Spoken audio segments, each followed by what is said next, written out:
Okay students, तो आइए अब हम लोग सॉल्यूशन के डेफिनेशन, सॉल्यूशन को बनाने के लिए यूज किया गया कंपोनेंट और समझने के बाद ट्रू सॉल्यूशन के प्रॉपर्टीज को डिस्कस कर लेते हैं।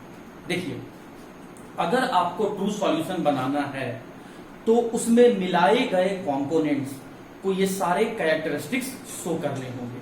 इसमें से कुछ पॉइंट आपके नोट्स में नहीं है, आप इसे देखकर नोट कर लेंगे कि कौन सा पॉइंट आपके कॉपी में छूट गया है, आपके नोट्स में छूट गया है, उसे देखकर आप नोट कर लेंगे। देखिए, जब आप सॉल्यूशन बनाना चाहते हैं तो सॉल्यूशन को बनाने के लिए आप जो कंपोनेंट बाहर से ऐड करेंगे या सॉल्यूट जो बाहर से ऐड करेंगे, उस सॉल्यूट पार्टिकल का साइज 1 नैनोमीटर से कम होना चाहिए।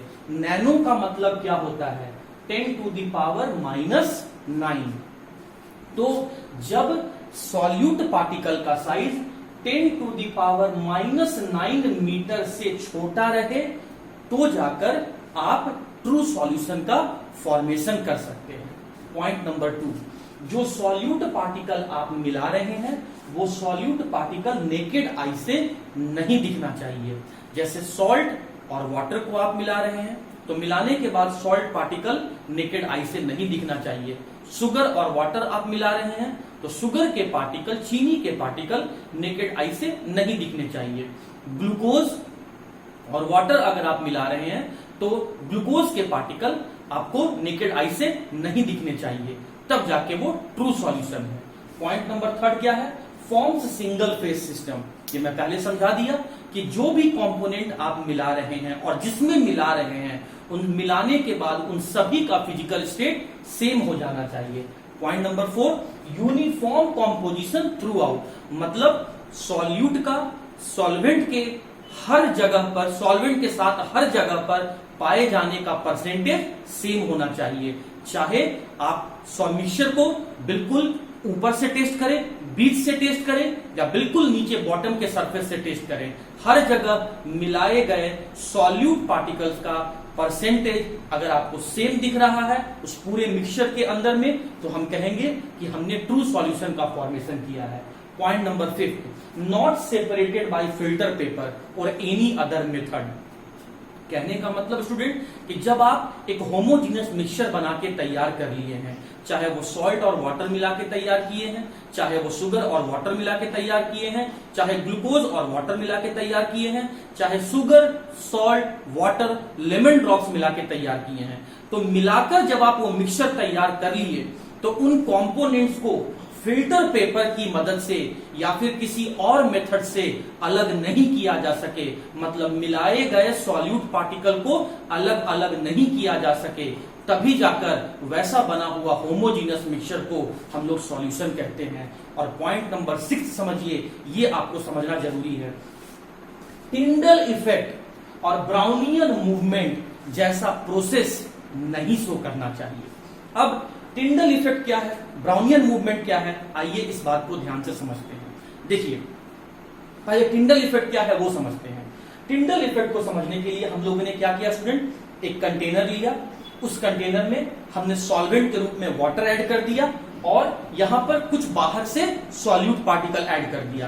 क्या ऐड किया वो अभी यहां पर मैटर ऑफ कंसर्न नहीं है, वो अभी आपको जानना नहीं है। मान लीजिए कुछ भी सॉल्यूट पार्टिकल आपने उस सॉल्वेंट के अंदर में, आपने उस वाटर में आपने ऐड कर दिया। अब हुआ क्या, जब आप उस बनाए गए मिक्सचर पे लाइट इंसिडेंट करते हैं, टॉर्च की मदद से, बल्ब की मदद से, ट्यूबलाइट की मदद से, या कोई भी आप दूसरा एक सोर्स ले लीजिए, जब आप इस सॉल्यूशन में, अब मैं ऊपर बना देता हूं, आप ध्यान से देखिएगा, मैं यहां पर एक कंटेनर लिया, इस कंटेनर में सॉल्वेंट कुछ भी रहा होगा और यहां पर मैंने बाहर से सॉल्यूट को ऐड कर दिया, बाहर से सॉल्यूट को ऐड कर दिया और एक टॉर्च की हेल्प से मैंने इस मिक्सचर के ऊपर लाइट इंसिडेंट किया। एक टॉर्च की मदद से मैंने इस मिक्सचर के ऊपर लाइट इंसिडेंट किया, तो लाइट जाके इस सॉल्यूट के पार्टिकल से टकराया, टकराने के बाद लाइट जो है वो डिफरेंट डायरेक्शन में स्कैटर हो गया। मैं फिर से बोल रहा हूं कि सॉल्यूट पार्टिकल से लाइट टकराने के बाद लाइट डिफरेंट डायरेक्शन में स्कैटर हो गया, तो इसी स्कैटरिंग ऑफ लाइट को हम लोग टिंडल इफेक्ट कहते हैं। अब समझिए बात को, ट्रू सॉल्यूशन में सॉल्यूट पार्टिकल जो होता है वो कंप्लीटली डिसॉल्व हो चुका होता है। सॉल्यूट पार्टिकल ऐसे डिस्पर्स, ऐसे बिखरा हुआ नहीं होता है। अगर सॉल्यूट पार्टिकल ऐसे बिखरा हुआ रहता, अनडिजॉल्व रहता, घुला हुआ नहीं रहता, तो हमें वो अलग अलग पानी में अलग अलग दिखता, और अगर हमें नेकेड आई से दिखने लगे तब तो वो ट्रू सॉल्यूशन है ही नहीं। तो ट्रू सॉल्यूशन में सॉल्यूट पार्टिकल विजिबल नहीं होते हैं, कंप्लीटली डिसॉल्व हो चुके होते हैं। इसीलिए लाइट जब हम उस मिक्सचर पे इंसिडेंट करते हैं तो सॉल्यूट पार्टिकल नहीं होने के कारण से लाइट का स्कैटरिंग भी नहीं होता है। अरे कुछ रहेगा तब तो टकराने के बाद उससे स्कैटर करेगा, कुछ है ही नहीं तो लाइट सीधा निकल जाएगा। तो सिंस ट्रू सॉल्यूशन में सॉल्यूट पार्टिकल कंप्लीटली डिसॉल्व हो चुके होते हैं, इसीलिए लाइट उस मिक्सचर पे इंसिडेंट होने के बाद भी स्कैटर नहीं होता है, या सीधा सीधा कहें कि ट्रू सॉल्यूशन में कभी भी टिंडल इफेक्ट जैसा प्रोसेस नहीं होता है, ड्यू टू एब्सेंस ऑफ या completely presence of solute particles. अब देखिए ब्राउनियन मूवमेंट क्या होता है। तो ये जो सॉल्यूट पार्टिकल है, अब मैं स्टूडेंट आपको समझाता हूं कि ब्राउनियन मूवमेंट क्या होता है। ब्राउनियन एक साइंटिस्ट का नाम था, रॉबर्ट ब्राउन साइंटिस्ट का पूरा नाम था। ब्राउनियन मूवमेंट क्या है?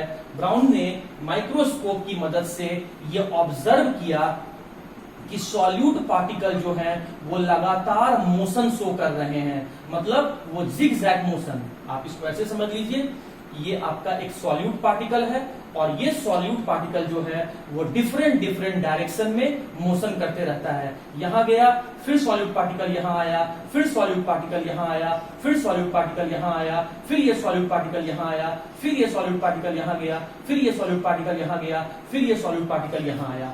तो ये जो solute particle different different direction में जिगजैग मोशन शो कर रहा है, इसे ही रॉबर्ट ब्राउन ने देखकर ब्राउनियन मूवमेंट का नाम दिया। क्यों?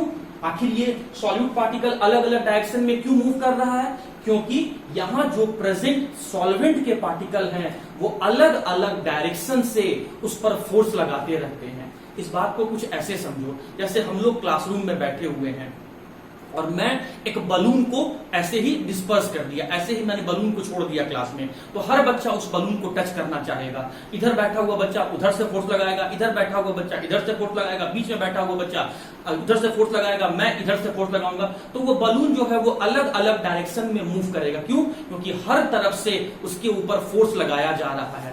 एग्जैक्टली यही होता है कि मिक्सचर के अंदर में सॉल्वेंट के जो पार्टिकल होते हैं वो अलग अलग डायरेक्शन से सॉल्यूट पार्टिकल के ऊपर फोर्स लगाते हैं। इस वजह से सॉल्यूट जो है, तो सॉल्वेंट पार्टिकल्स के द्वारा सॉल्यूट पार्टिकल्स के ऊपर अलग अलग डायरेक्शन से फोर्स लगाने के कारण से ये सॉल्यूट पार्टिकल अलग अलग डायरेक्शन में मूव करने लगते हैं।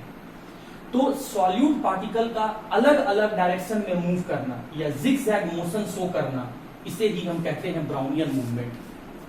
तो माय डियर स्टूडेंट, आपको दिमाग में ये रखना है कि टिंडल इफेक्ट और ब्राउनियन मूवमेंट ये प्रोसेस वहां होता है जहां पर मिक्सचर नेचर वाइज हीट्रोजीनस होते हैं।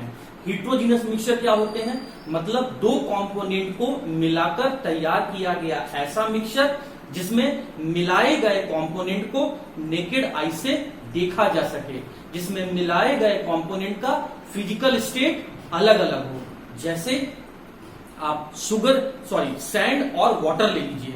सैंड और वाटर को जब आपने मिलाया तो सैंड पार्टिकल्स को और वाटर पार्टिकल्स को, वाटर मॉलिक्यूल्स को, दोनों को आप नेकेड आई से अलग अलग देख सकते हैं।